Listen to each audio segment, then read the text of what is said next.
नमस्कार। आकाशवाणी से प्रस्तुत है समाचार प्रभात।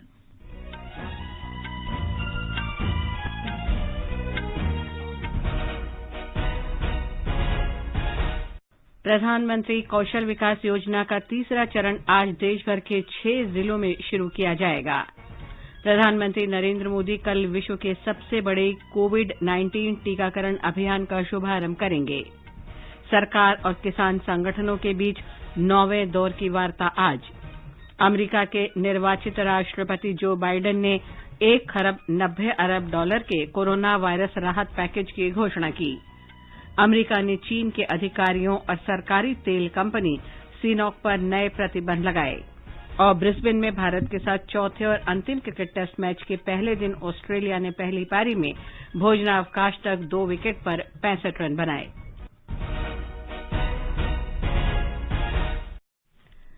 समाचार प्रभात में देवेंद्र त्रिपाठी के साथ मैं लवली निगम। कोविड महामारी के खिलाफ देश एकजुट होकर लड़ रहा है। आप भी हमारे साथ सुरक्षा और बचाव के 3 आसान एहतियाती उपायों का संकल्प लें। मास्क पहनें, 2 गज दूरी है जरूरी, सुरक्षित दूरी बनाए रखें, हाथ और मुंह साफ रखें। और अब समाचार विस्तार से। प्रधानमंत्री कौशल विकास योजना का तीसरा चरण आज देश के 600 जिलों में शुरू किया जाएगा। कौशल विकास और उद्यमिता मंत्रालय की इस योजना का ये चरण नए दौर के कार्यक्रमों और कोविड संबंधी कौशल पर केंद्रित होगा। कौशल विकास और उद्यमिता मंत्री डॉक्टर महेंद्र नाथ पांडेय, राज्य मंत्री राजकुमार सिंह की उपस्थिति में प्रधानमंत्री कौशल विकास योजना के इस चरण की शुरुआत करेंगे। राज्य के कौशल मंत्री और सांसद भी इस कार्यक्रम को संबोधित करेंगे। एक रिपोर्ट। प्रधानमंत्री कौशल विकास योजना के तीसरे चरण में 948 करोड़ रुपए से अधिक के परिव्यय के साथ 2020-21 की योजना अवधि के दौरान 8 लाख उम्मीदवारों को प्रशिक्षण देने की परिकल्पना की गई है। 729 प्रधानमंत्री कौशल केंद्र PMKK स्किल इंडिया के तहत सूची में शामिल गैर PMKK प्रशिक्षण केंद्र और 200 से अधिक ITI योजना के तीसरे चरण में उम्मीदवारों को कौशल प्रशिक्षण देंगे। प्रधानमंत्री कौशल विकास योजना के पहले और दूसरे चरण से मिले अनुभव के आधार पर कौशल विकास और उद्यमिता मंत्रालय ने इसके नए संस्करण में सुधार किया है। इसे कोविड-19 महामारी की वजह से पैदा हुई स्थिति के अनुरूप बनाया गया है। प्रधानमंत्री नरेंद्र मोदी ने 15 जुलाई 2015 को स्किल इंडिया मिशन की शुरुआत की थी। प्रधानमंत्री कौशल विकास योजना से इस अभियान को रफ्तार मिली है। अनुपम मिश्र, आकाशवाणी समाचार, दिल्ली। प्रधानमंत्री कल प्रारंभ स्टार्टअप इंडिया इंटरनेशनल समिट को वीडियो कॉन्फ्रेंसिंग के माध्यम से संबोधित करेंगे।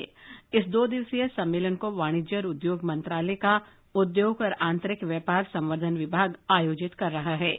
केंद्रीय वाणिज्य और उद्योग मंत्री पीयूष गोयल आज इस शिखर सम्मेलन का उद्घाटन करेंगे। एक रिपोर्ट। अगस्त 2018 में काठमांडू में आयोजित चौथे बिम्स्टेक सम्मेलन में प्रधानमंत्री नरेंद्र मोदी द्वारा की गई घोषणा के बाद ये सम्मेलन आयोजित किया जा रहा है। उस समय प्रधानमंत्री ने बिम्स्टेक स्टार्टअप सम्मेलन आयोजित करने की भारत की वचनबद्धता व्यक्त की थी। प्रधानमंत्री द्वारा 16 जनवरी 2016 को शुरू की गई स्टार्टअप इंडिया पहल के कल 5 वर्ष पूरे हो रहे हैं। कल के आयोजन में 25 से अधिक देशों के 200 से ज्यादा वक्ताओं की भागीदारी के साथ ये सम्मेलन सरकार की ओर से आयोजित अब तक का सबसे बड़ा स्टार्टअप सम्मेलन होगा। प्रारंभ सम्मेलन में दुनिया भर के शीर्ष नीति निर्माताओं, उद्योग समूहों, शिक्षाविदों, निवेशकों, स्टार्टअप और सभी हितधारकों को एक साथ लाने की उम्मीद है। इसका उद्देश्य भारत में स्टार्टअप के लिए वैश्विक पूंजी आकर्षित करना, घरेलू पूंजी जुटाना, देश के स्टार्टअप को अंतर्राष्ट्रीय बाजारों तक पहुंचने के अवसर प्रदान करना और नीति प्रावधानों को सुदृढ़ बनाना है। इस सम्मेलन में बांग्लादेश, भूटान, म्यांमार, नेपाल और श्रीलंका के मंत्री और वरिष्ठ अधिकारी, थाईलैंड की राष्ट्रीय नवाचार एजेंसी के कार्यकारी निदेशक और बिम्स्टेक के महासचिव भाग लेंगे। सम्मेलन के पहले 2 दिन में स्टार्टअप और अन्य हितधारकों की भागीदारी में विभिन्न विषयों पर परिचर्चा होगी। वर्चुअल शिखर सम्मेलन में दुनिया भर के और भारत के वक्ताओं को एक मंच पर आने और अलग अलग प्रौद्योगिकी, नवाचार, मजबूत नीतियों और पहल पर चर्चा करने का अवसर मिलेगा। समाचार कक्ष से अपर्णा सिंह। प्रधानमंत्री नरेंद्र मोदी कोविड के टीकाकरण के विश्व के सबसे बड़े अभियान की शुरुआत कल सुबह करेंगे। कोविड टीकाकरण का ये अभियान देश के हर हिस्से में शुरू किया जा रहा है। सभी राज्यों और केंद्र शासित प्रदेशों में एक साथ 3006 स्थानों पर टीकाकरण की शुरुआत होगी। पहले दिन हर टीकाकरण पर लगभग 100 लाभार्थियों को टीका लगाया जाएगा। एक रिपोर्ट। इस टीकाकरण कार्यक्रम में सबसे पहले स्वास्थ्य कर्मियों को टीका लगाया जाएगा, जिनमें सरकारी और निजी क्षेत्र के अलावा समन्वित बाल विकास कार्यक्रम के कार्यकर्ता शामिल हैं। इस टीकाकरण कार्यक्रम में स्वास्थ्य और परिवार कल्याण मंत्रालय द्वारा विकसित किए गए ऑनलाइन डिजिटल प्लेटफॉर्म कोविन का इस्तेमाल किया जाएगा। कोविन के माध्यम से टीके के स्टॉक, रखे जाने के स्थान का तापमान और टीके के लाभार्थियों की पूरी जानकारी हर समय उपलब्ध रहेगी। कोविड महामारी, टीकाकरण अभियान और कोविन सॉफ्टवेयर से संबंधित सभी प्रश्नों का उत्तर देने के लिए 24 घंटे चलने वाला कॉल सेंटर 1075 भी स्थापित किया जा रहा है। कोविशील्ड और कोवैक्सीन टीकों की पर्याप्त खुराकें नागरिक उड्डयन मंत्रालय के सहयोग से देश के सभी राज्यों और केंद्र शासित प्रदेशों के लिए रवाना कर दी गई हैं। राज्यों और केंद्र शासित प्रदेशों के जिलों तक कोविड टीके पहुंचाए जा चुके हैं। जन भागीदारी के सिद्धांतों पर आधारित इस विशाल कार्यक्रम को संपन्न करने के लिए सभी तैयारियां पूरी कर ली गई हैं। समाचार कक्ष से श्रीराम शर्मा। दिल्ली सरकार टीकाकरण के लिए पूरी तरह तैयार है। राज्य में शनिवार से 81 केंद्रों पर टीकाकरण का काम शुरू किया जाएगा और हफ्ते में सोमवार, मंगलवार, बृहस्पतिवार और शनिवार को वैक्सीन लगाई जाएगी। पहले चरण में स्वास्थ्य कर्मियों को वैक्सीन लगाई जाएगी, जिसके लिए 2,40,000 स्वास्थ्यकर्मी अभी तक पंजीकरण करा चुके हैं। मध्य प्रदेश में कोविड टीकाकरण के नोडल अधिकारी डॉक्टर संतोष शुक्ला ने बताया है कि कोविड की पहली खुराक महामारी के दौरान सफाई कर्मचारियों की सेवाओं के प्रति सम्मान के रूप में 16 जनवरी को एक सफाई कर्मचारी को दी जाएगी। कोविड-19 वैक्सीन हमें प्राप्त हो चुकी है। 5,06,000 डोज हमने पूरे प्रदेश के सभी जिलों में वैक्सीन पहुंचा दी है। हमारे जो हितग्राही हैं, प्रथम रूप से हमने हेल्थ केयर वर्कर्स को लिया है। 16 तारीख को नेशनल लॉन्चिंग होने जा रही है। मध्य प्रदेश में live program JP hospital Bhopal में होगा, जिसमें माननीय प्रधानमंत्री सीधे वार्तालाप करेंगे हमारे वैक्सीनेटर से। और प्रथम टीका जिसको चयन किया गया है वो हमारा सफाई कर्मी होगा। बिहार में टीकाकरण के सभी प्रबंध पूरे कर लिए गए हैं। स्वास्थ्य मंत्री मंगल पांडेय ने बताया कि राज्य सरकार ने पूरे राज्य में इस अभियान के सुचारू संचालन की तैयारियां पूरी कर ली हैं। श्री पांडेय ने बताया कि राज्य के सभी 38 जिलों में वैक्सीन पहुंच चुकी है। राज्य के विभिन्न हिस्सों में टीकाकरण प्रक्रिया की 50 केंद्रों से वेबकास्टिंग की जाएगी। उन्होंने बताया कि सभी जिलों के प्रशासन को निर्देश दिए गए हैं कि टीकाकरण के दौरान पूरी सावधानी बरती जाए। स्वास्थ्य मंत्री ने बताया कि लोगों को 28 दिन के अंतराल पर एक वैक्सीन की 2 खुराक दी जाएंगी। देश के औषधि महानियंत्रक द्वारा अनुमोदित कोविड-19 की दोनों वैक्सीन सुरक्षित हैं। देश भर के 49 प्रमुख वैज्ञानिकों और डॉक्टरों ने इस संबंध में एक वक्तव्य जारी किया है। उन्होंने देशवासियों से कहा है कि जो तत्व अपने संकीर्ण निहित स्वार्थों के लिए वैक्सीन के मुद्दे पर राजनीति कर रहे हैं और डॉक्टरों तथा वैज्ञानिक समुदाय को बदनाम करने की कोशिश कर रहे हैं, उनकी मंशा को नकार दें। सरकार ने कहा है कि टीकाकरण पूरा करने के लिए प्रत्येक व्यक्ति को 28 दिन के अंतराल पर वैक्सीन की 2 खुराक लेनी होगी। स्वास्थ्य मंत्रालय ने कोविड-19 वैक्सीन से संबंधित प्रश्नों के उत्तरों की श्रृंखला तैयार की है। आकाशवाणी से बात करते हुए जीबी पंत अस्पताल के प्रोफेसर डॉक्टर संजय पांडे ने कहा कि कोविड की दूसरी खुराक लेने के 2 सप्ताह बाद ही सुरक्षात्मक एंटीबॉडीज विकसित होते हैं। Total 2 doses of vaccine will be required and they will be taken 28 days apart and they will be taken by the individual to complete it and then the vaccination schedule will be complete. Usually the antibody develops after 2 weeks but the usual antibody to protect the disease develops only after completing the second dose of COVID-19 vaccine. Telangana कल से शुरू हो रहे Covid टीकाकरण के लिए पूरी तरह तैयार है। वैक्सीन सभी जिलों के निर्धारित केंद्रों पर पहुंचा दी गई है और उप केंद्रों में भेजे जाने की पूरी तरह तैयारी है। राज्य में पहले चरण के दौरान 1,213 केंद्रों पर कोविड-19 वैक्सीन की खुराक दी जाएगी। राज्य में दोनों वैक्सीन कोविशील्ड और कोवैक्सीन का इस्तेमाल किया जाएगा।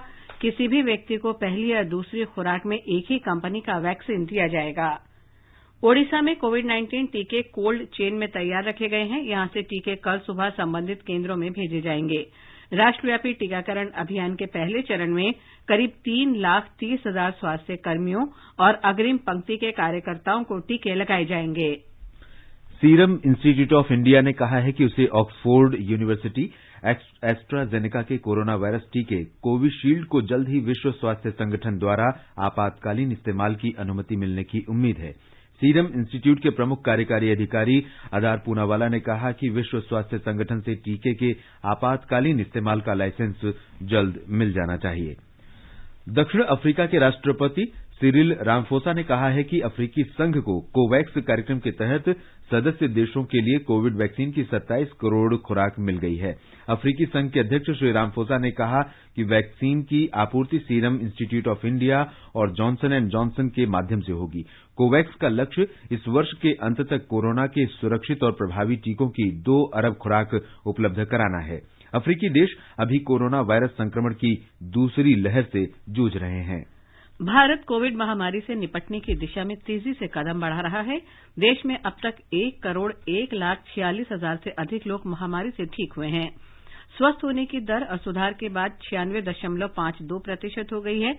इस समय देश में इलाज करा रहे कोविड रोगियों की संख्या 2,13,000 है, जो संक्रमित हुए लोगों की संख्या का 2.03% है। स्वास्थ्य मंत्रालय ने यह भी बताया है कि ठीक होने वालों की संख्या बढ़ने से मृत्यु दर में गिरावट आई है और ये इस समय 1.44% के स्तर पर पहुंच गई है। गुजरात में पिछले 24 घंटे के दौरान कोविड-19 के 570 नए मामले सामने आए। राज्य में कोविड से स्वस्थ होने की दर 95.51% हो गई है। ब्यौरा हमारे संवाददाता से। प्रथम चरण के टीकाकरण अभियान के लिए कोविड-19 वैक्सीन के 5,41,000 डोज गुजरात में पहुंच चुके हैं। इस बीच गुजरात में कोविड-19 संक्रमण के अब तक 2,54,314 मामले सामने आ चुके हैं, जिसमें से 2,42,901 मरीज ठीक हो चुके हैं। कल 737 मरीजों के ठीक होने के साथ अस्पतालों से छुट्टी दी गई। संक्रमण के सबसे अधिक 112 नए मामले अहमदाबाद में दर्ज हुए, जबकि सूरत में 98 मामले सामने आए। राज्य में इस वक्त 7,056 सक्रिय मामले हैं, जिसमें से 54 मरीजों को वेंटिलेटर पर रखा गया है। पिछले 24 घंटों में राज्य में कोविड-19 से 3 मरीजों की मृत्यु हुई। योगेश पंड्या, आकाशवाणी समाचार, अहमदाबाद। कर्नाटक में पिछले 24 घंटों के दौरान 408 लोगों में कोरोना संक्रमण की पुष्टि हुई, 564 लोग स्वस्थ हुए और 3 लोगों की मृत्यु हुई। इस समय 8,728 कोविड मरीजों का विभिन्न अस्पतालों में इलाज चल रहा है। बेंगलुरु में कल सबसे अधिक 141 लोगों में कोरोना संक्रमण पाया गया। सरकार ने कहा है कि गुजरात के डांग जिले में कौवों में बर्ड फ्लू के और मामलों की पुष्टि हुई है। हरियाणा में 4 मुर्गी फार्मों के नमूनों में एवियन इन्फ्लुएंजा H5N8 की पुष्टि हुई है। देश में इसकी स्थिति की निगरानी के लिए गठित केंद्रीय दल प्रभावित स्थानों का दौरा कर रहा है और इसकी वैज्ञानिक जांच में लगा है। पशुपालन और डेयरी विभाग ने नागर विमानन मंत्रालय से अनुरोध किया है कि प्रयोगशालाओं में बर्ड फ्लू के शीघ्र जांच के लिए नमूनों को निर्बाध रूप से ले जाने की वो अनुमति दे। मंत्रालय ने कहा कि कई राज्य अपने यहां अन्य राज्यों से पोल्ट्री उत्पादों की आपूर्ति पर प्रतिबंध लगा रहे हैं, जिससे उद्योग पर नकारात्मक प्रभाव पड़ने की आशंका है। छत्तीसगढ़ के बालोद जिले में कल बर्ड फ्लू के 5 नमूनों की जांच में पहले मामले की पुष्टि हो गई है। राज्य में बर्ड फ्लू की पुष्टि होने के बाद सभी जिलों में जलाशयों, पक्षी बाजारों, चिड़ियाघरों और मुर्गा फार्म की निगरानी के निर्देश दिए गए हैं। आगे बढ़ने से पहले एक नजर मुख्य समाचारों पर। प्रधानमंत्री कौशल विकास योजना का तीसरा चरण आज देशभर के 600 जिलों में शुरू किया जाएगा। प्रधानमंत्री नरेंद्र मोदी कल विश्व के सबसे बड़े कोविड-19 टीकाकरण अभियान का शुभारंभ करेंगे। सरकार और किसान संगठनों के बीच 9वें दौर की वार्ता आज। अमेरिका के नवनिर्वाचित राष्ट्रपति जो बाइडेन ने $1 खरब 90 अरब डॉलर के कोरोना वायरस राहत पैकेज की घोषणा की। अमेरिका ने चीन के अधिकारियों और सरकारी तेल कंपनी सीनॉक पर नए प्रतिबंध लगाए और ब्रिस्बेन में भारत के साथ चौथे और अंतिम क्रिकेट टेस्ट मैच के पहले दिन ऑस्ट्रेलिया ने पहली पारी में ताजा समाचार मिलने तक 2 विकेट पर 65 रन बनाए।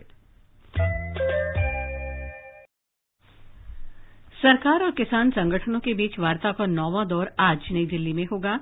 कृषि मंत्री नरेंद्र सिंह तोमर ने कहा है कि सरकार किसान नेताओं के साथ खुले मन से बातचीत के लिए तैयार है और उम्मीद है कि ये वार्ता सकारात्मक होगी। उच्चतम न्यायालय ने मंगलवार को 3 कृषि कानूनों के अमल पर अगले आदेश तक रोक लगा दी थी। न्यायालय ने किसानों की शिकायतें और सरकार के विचार जानने के लिए एक समिति के गठन की भी घोषणा की थी।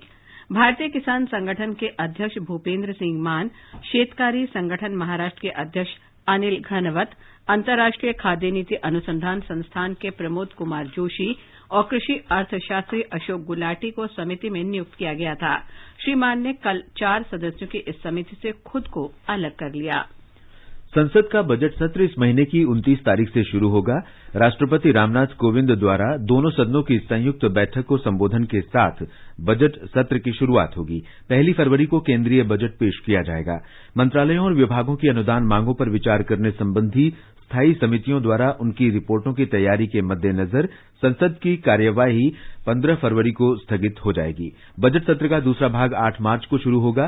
सरकारी प्रयोजन की आवश्यकतानुसार सत्र के 8 अप्रैल को संपन्न होने की संभावना है।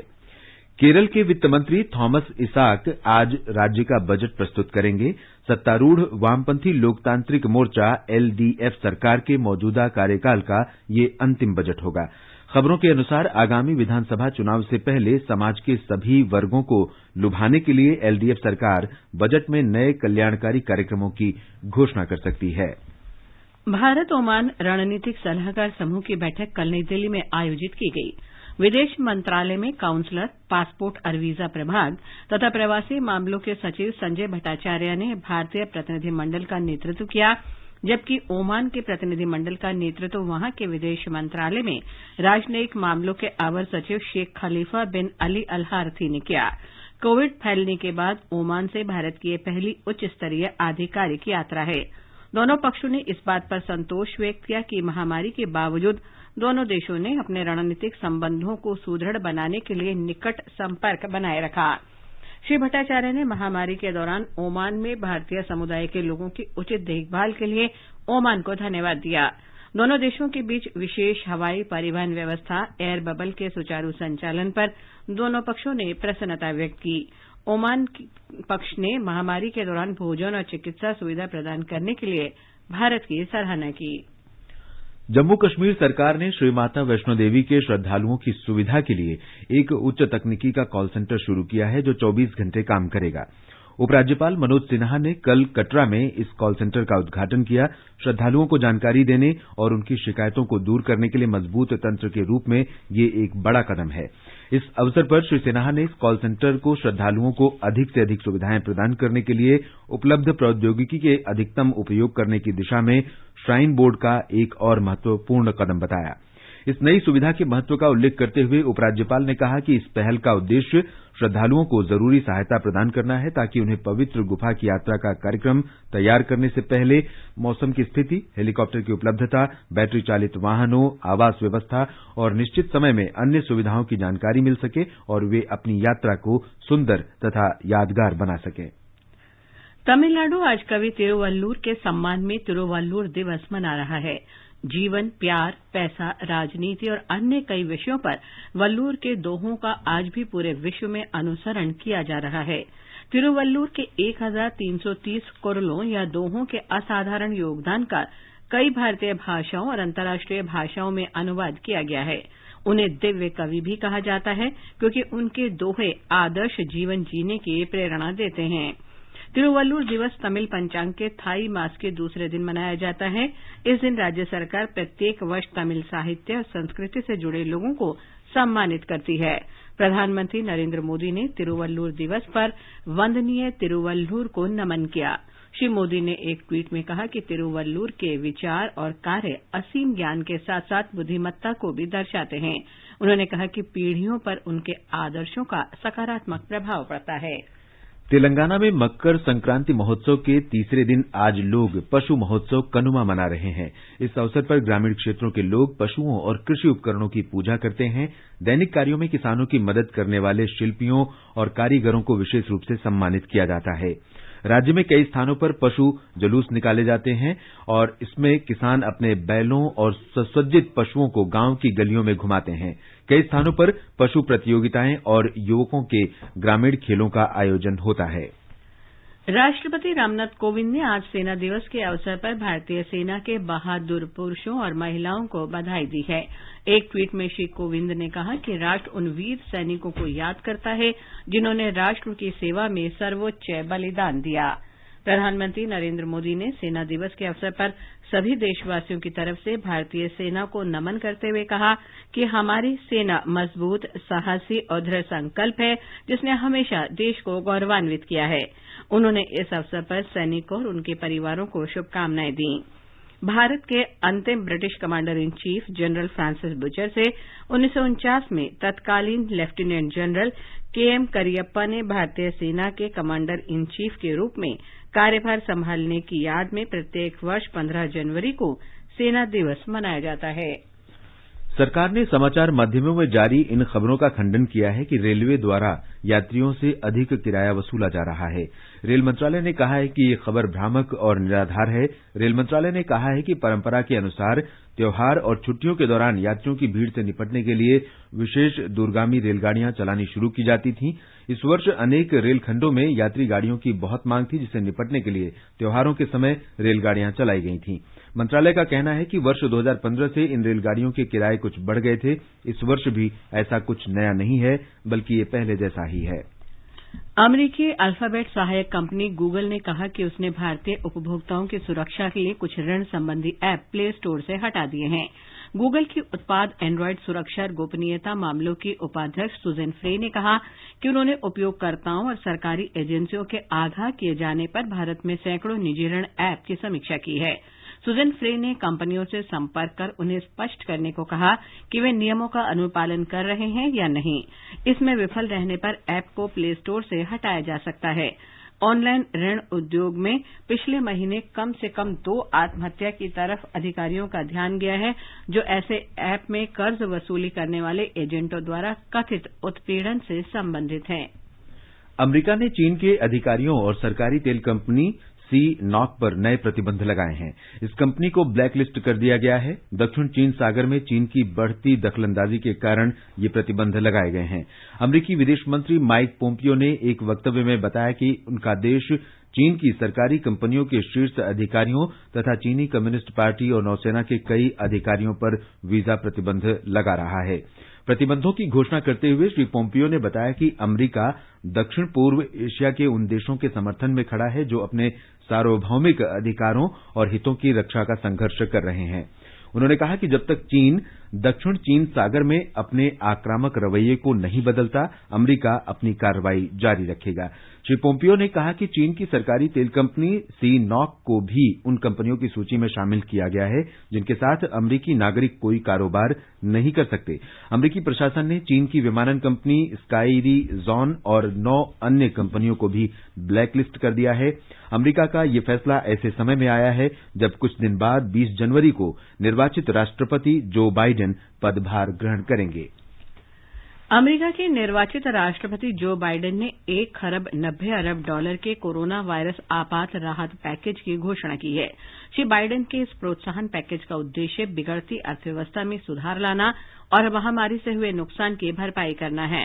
पैकेज को कोविड के बढ़ते मामलों से संघर्ष करने वाले परिवारों, व्यापारियों और स्थानीय सरकारों के लिए संघीय सहायता में अधिक राशि देने के लिए तैयार किया गया है। श्री बाइडेन ने 20 जनवरी को कार्यभार ग्रहण करने के बाद पहले 100 दिनों में 10 करोड़ वैक्सीन टीके दिए जाने का लक्ष्य तय किया है। ब्रिस्बेन में भारत के साथ चौथे और अंतिम क्रिकेट टेस्ट मैच के पहले दिन ऑस्ट्रेलिया ने पहली पारी में ताजा समाचार मिलने तक 2 विकेट पर 72 रन बना लिए हैं।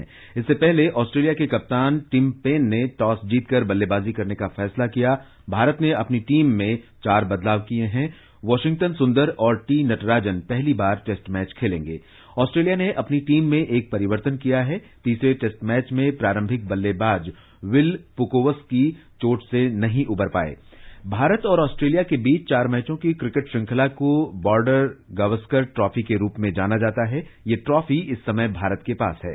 दोनों टीमें इस मैच को जीतकर ट्रॉफी जीतना चाहेंगी, लेकिन मैच के ड्रॉ होने से श्रृंखला बराबर होने पर यह ट्रॉफी भारत के पास ही रहेगी। और अब एक नजर आज के मौसम पर। राष्ट्रीय राजधानी दिल्ली में सुबह घना कोहरा छाया रहा। न्यूनतम तापमान 6 डिग्री सेल्सियस दर्ज किया गया और अधिकतम तापमान 18 डिग्री के आसपास रहेगा। मुंबई में बादल छाए रहेंगे। न्यूनतम तापमान 22 डिग्री और अधिकतम तापमान 33 डिग्री सेल्सियस के बीच रहने के आसार हैं। चेन्नई में भी बादल छाए रहेंगे। न्यूनतम तापमान 24 डिग्री और अधिकतम तापमान 30 डिग्री सेल्सियस रहने की संभावना है। कोलकाता में न्यूनतम तापमान 13 डिग्री और अधिकतम तापमान 25 डिग्री सेल्सियस के आसपास रहेगा। श्रीनगर में आमतौर पर बादल छाए रहेंगे। तापमान 0 से 4 डिग्री सेल्सियस नीचे और 6 डिग्री सेल्सियस के बीच रहने का अनुमान है। लेह में आसमान साफ रहेगा। न्यूनतम तापमान 0 से 14 डिग्री सेल्सियस नीचे और अधिकतम तापमान 0 के करीब रहने का अनुमान है। गिलगित में तापमान 0 से 4 डिग्री नीचे और 11 डिग्री सेल्सियस के बीच रहने की संभावना है। मुजफ्फराबाद में तापमान 4 डिग्री सेल्सियस और 19 डिग्री सेल्सियस के बीच रहने का अनुमान है। समाचार कक्ष से ममता किरण। ये समाचार हमारी वेबसाइट newsonair.com/hindi पर भी उपलब्ध हैं। और देवेंद्र, आप बताएं कि आज के समाचार पत्रों में क्या खास है? जी लवलीन, प्रधानमंत्री द्वारा कल से कोरोना टीकाकरण अभियान शुरू करने की खबरें अलग अलग शीर्षक से अखबारों में हैं। हिन्दुस्तान की पहली खबर है, देश तैयार, कल से वायरस पर वार। राजस्थान पत्रिका की सुर्खी है, मंगल टीका कल से, पहले दिन 3 लाख स्वास्थ्य कर्मियों को वैक्सीन। राष्ट्रीय सहारा लिखता है, टीकाकरण से पहले पस्त पड़ा कोरोना, तेजी से घट रहे हैं सक्रिय मामले। किसान संगठनों और सरकार के बीच आज फिर वार्ता होने पर अमर उजाला लिखता है, दोनों पक्ष बोले खुले मन से वार्ता को तैयार। व्हाट्सएप की नई उपभोक्ता नीति की समीक्षा कर रही है सरकार, जनसत्ता की खबर है। दैनिक ट्रिब्यून की सुर्खी है, निजता नीति में बदलाव की समीक्षा, व्हाट्सएप से जल्द सफाई मांग सकती है सरकार। प्ले स्टोर से हटे सैकड़ों ऐप, शीर्षक से नवभारत टाइम्स लिखता है, चुटकियों में लोन देने वाले कई ऐप्स को गूगल ने प्ले स्टोर से हटा दिया है। केंद्रीय अन्वेषण ब्यूरो द्वारा अपने ही अफसरों पर छापे मारने की खबर दैनिक जागरण सहित सभी अखबारों में है। हिन्दुस्तान लिखता है कि बैंकों के साथ धोखाधड़ी करने वाली कंपनियों से कथित तौर पर रिश्वत लेने के आरोप में ये छापे मारे गए।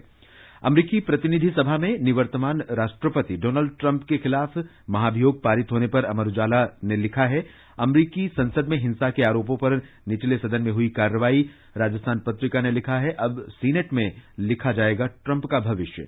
दुनिया में सबसे तेजी से बढ़ता हुआ प्रौद्योगिकी शहर है बेंगलुरु। इस खबर को राष्ट्रीय सहारा ने प्रमुखता से देते हुए लिखा है, वर्ष 2016 से इसका ये दर्जा बरकरार है। राजस्थान पत्रिका के अनुसार लंदन की अंतर्राष्ट्रीय व्यापार और निवेश एजेंसी रिपोर्ट में बताया गया है कि बढ़ते निवेश की वजह से बेंगलुरु नंबर 1 पर है। जन औषधि केंद्रों पर इस वर्ष रिकॉर्ड बिक्री की खबर को राष्ट्रीय सहारा ने अर्थ जगत पृष्ठ पर देते हुए लिखा है, पिछले वर्ष की तुलना में दर्ज हुई 60% वृद्धि। इसी अखबार की खबर है, कौशल विकास योजना का तीसरा चरण आज से, हमें जाना है तेजस से बहुत आगे। शीर्षक से हिन्दुस्तान लिखता है, आत्मनिर्भर भारत की दिशा में स्वदेशी विमानों की खरीद एक प्रशंसनीय कदम है।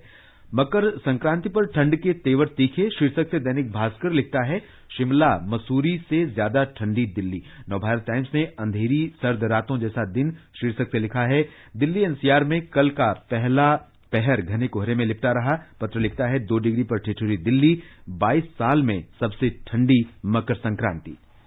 और अंत में मुख्य समाचार एक बार फिर। प्रधानमंत्री कौशल विकास योजना का तीसरा चरण आज देश भर के 600 जिलों में शुरू किया जाएगा। प्रधानमंत्री नरेंद्र मोदी कल विश्व के सबसे बड़े कोविड-19 टीकाकरण अभियान का शुभारंभ करेंगे। सरकार और किसान संगठनों के बीच 9वें दौर की वार्ता आज। अमेरिका के निर्वाचित राष्ट्रपति जो बाइडेन ने $1 खरब 90 अरब डॉलर के कोरोना वायरस राहत पैकेज की घोषणा की। अमेरिका ने चीन के अधिकारियों और सरकारी तेल कंपनी सीनॉक पर नए प्रतिबंध लगाए। और ब्रिस्बेन में भारत के साथ चौथे और अंतिम क्रिकेट टेस्ट मैच के पहले दिन ऑस्ट्रेलिया ने पहली पारी में ताजा समाचार मिलने तक 2 विकेट पर 75 रन बनाए। इसके साथ ही समाचार प्रभात का ये अंक समाप्त हुआ। नमस्कार।